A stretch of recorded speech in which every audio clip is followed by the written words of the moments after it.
Break के बाद आपका बहुत बहुत स्वागत है। आइए हम अपनी बातचीत को फिर से आगे बढ़ाते हैं। शक्ति भाई, एक बार फिर से स्वागत है आपका।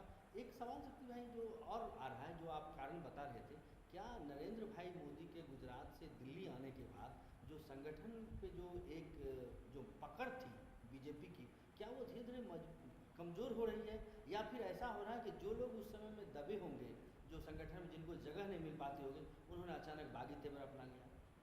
देखिए, मैं इस बात का स्वीकार करता हूँ।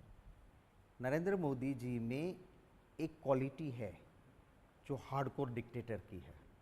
वहाँ डेमोक्रेसी नहीं है और उससे भाजपा के मंत्री, विधायक, कार्यकर्ता सब दब के बैठे हुए थे। कोई चूंचा नहीं कर सकता था। और हरेन पंड्या जी की जिस तरह से मर्डर हुआ और जिस तरह से लोगों में, उनके फादर ने खुद कहा कि हरेन पंड्या को इसलिए मारा गया क्योंकि उन्होंने नरेंद्र मोदी के खिलाफ आवाज़ उठाई, इसलिए हरेन पंड्या बड़े नेता भाजपा के, उसको मारा गया। उसके बाद गुजरात में एक खौफ भी था कि भाजपा का कोई, जब तक नरेंद्र मोदी वहाँ थे, बोल नहीं पाता था। आनंदीबेन में वो बात नहीं है कि वो दबा के सबको रख पाए या करें। तो बीजेपी का चौराहे पे हुआ कार्यकर्ता से लेके सीएम तक सारे लोग अब जिस तरह से काम कर रहे हैं, ना कोई किसी के ऊपर किसी का कंट्रोल है, ना किसी की कोई सुनता है। सब अपनी अपनी दुकान खोल के बैठे हैं। गुजरात में पैसे दो और काम करो। अधिकारियों के ऊपर भी नरेंद्र मोदी जाने के बाद ये हो गया कि अब तो 10-12 सालों से मोदी थे, अच्छे अच्छे अफसर्स थे हमारे पास, बहुत बढ़िया आईएएस आईपीएस अफसर, उन सबको साइड ट्रैक करके ऐसी जगह डाल दिया था जहाँ क्लर्क का काम होता है। रियल काम जहाँ पब्लिक का हो या फील्ड में काम रहने की ज़रूरत हो, वहाँ करप्ट लोगों को बिठाया, वो भी अपनी दुकान खोल के बैठे। तो आपकी बात सही, एक वजह ये भी है कि जो जिस तरह से एडमिनिस्ट्रेशन था वो बिल्कुल ख़त्म हुआ है।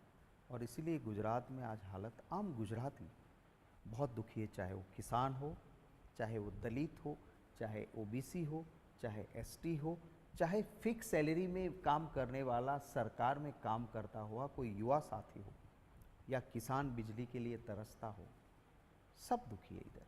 कुछ लोगों का मानना है कि नरेंद्र मोदी जब वहाँ के मुख्यमंत्री थे तो सोशल इंजीनियरिंग में उनका कोई जवाब नहीं था, और उसी के बल पे वो 14 साल 15 साल जो भी एक अपना अच्छा पीरियड निकाला। उस दौरान आप लोगों की जो भूमिका होनी चाहिए, जो कांग्रेस की अपोजिशन वाली, वो भूमिका भी उतनी अच्छी नहीं रही, और वही एक वैक्यूम, वही एक स्पेस है जहाँ पर हार्दिक पटेल नेता बन के इतनी अचानक सड़क पर इतने जोर से दिखने लगे। देखिए, हाँ, ज़रूर ये होता है कि जब आप जीते नहीं तो आप सिकंदर नहीं।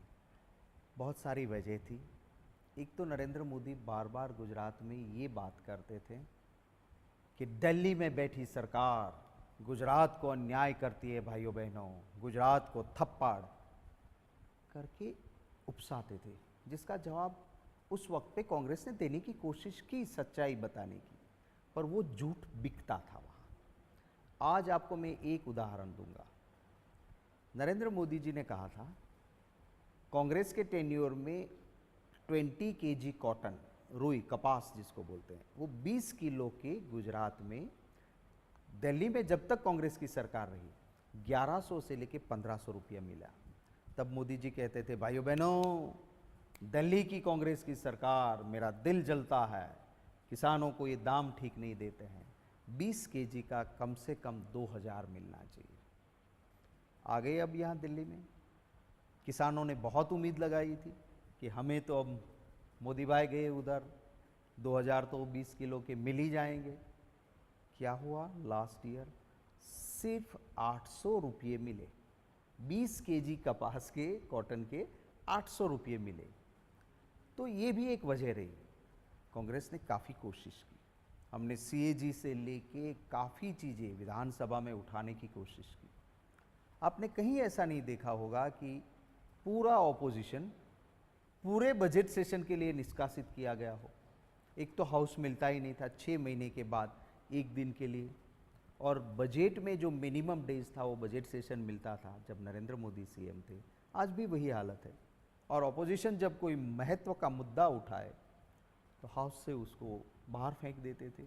पर ये सब कुछ होते हुए gap between BJP and Congress वो कोई इतना बड़ा नहीं हुआ। 1990 में मैं मानता हूँ हमारी हालत बहुत ख़राब थी कांग्रेस की, तब नरेंद्र मोदी की परछाई नहीं थी। आउट ऑफ 182 हम सिर्फ 32 लोग चुनाव जीत के आए थे, मैं उसमें से जीता था 1990 में, सिर्फ 32 लोग। आज तो उससे डबल हम होके आए हैं नरेंद्र मोदी जब भी रहे। पर उन्होंने ये कहा जैसे कि गुजरात में कांग्रेस को ख़त्म कर दिया है, कांग्रेस है ही नहीं।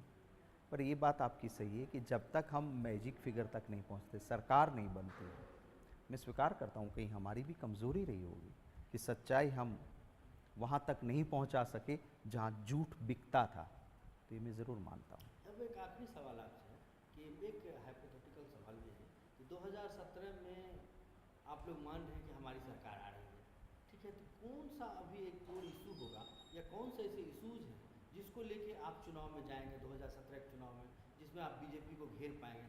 दूसरी बात उसी तरफ सिक्के का दूसरा पहलू ये भी है कि पिछले दिनों आपके जो केंद्र सरकार पे 10 सालों में इतने आरोप लगे हैं, वो CAG से लेके कोल से लेके 2G से लेके तमाम तरह के, इस भ्रष्टाचार को किस तरह से गुजरात में आप लोगों को कह पाएंगे या समझा पाएंगे कि आप मुझे मेरी सरकार बनने दो?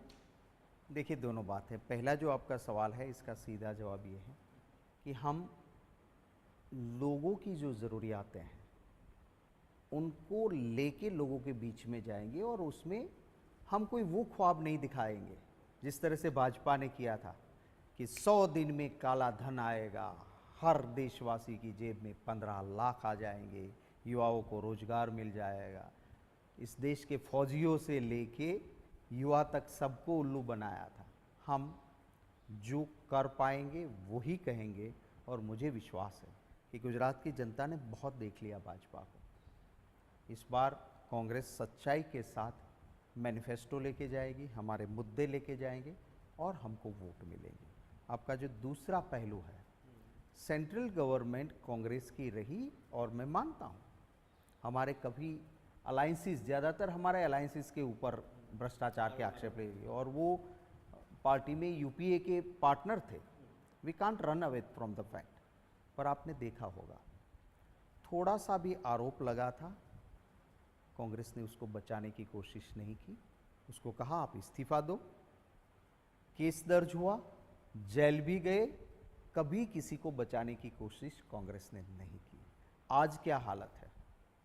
आज एक भगोड़ों को क्रोज ऑफ रुपीस जिसके ऊपर लेने हैं इस देश के, काला धन है जिसके पास, उस ललित मोदी को हमारी देश की सरकार पासपोर्ट कैंसल कर देती है।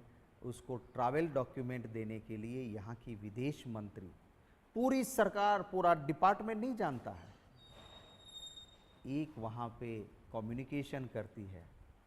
राजस्थान में मुख्यमंत्री, उसका बेटा, काला धन वहाँ से आता है, करोड़ों खाते हैं, उसके लिए भाजपा उसको बचाती है। वो रेजिग्नेशन नहीं देते हैं। और कांग्रेस में पवन बंसल के खिलाफ क्या था? सिर्फ उसके भांजे के खिलाफ FIR थी, बंसल जी ने रिजाइन किया। अशोक चौहान मुंबई के मुख्यमंत्री, पर्सनली कुछ नहीं, एक फ्लैट किसी को दिया, वो रिलेटिव निकला।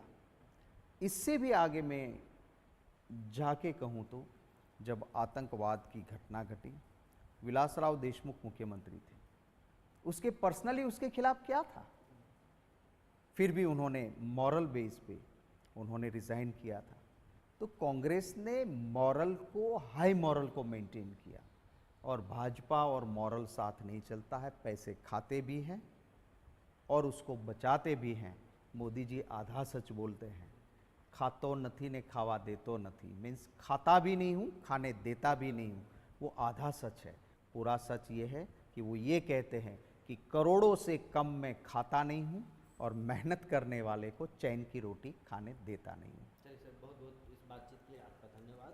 और ये थे हमारे कांग्रेस के नेता वरिष्ठ नेता शक्ति सिंह गोहिल जी गुजरात से, जो कि गुजरात की राजनीति के बारे में चर्चा कर रहे थे। आज इस चर्चा में बस इतना ही। अगले दिन हम फिर हाजिर होंगे किसी नए मुद्दे और नए मेहमान के साथ। फिलहाल दीजिए हमें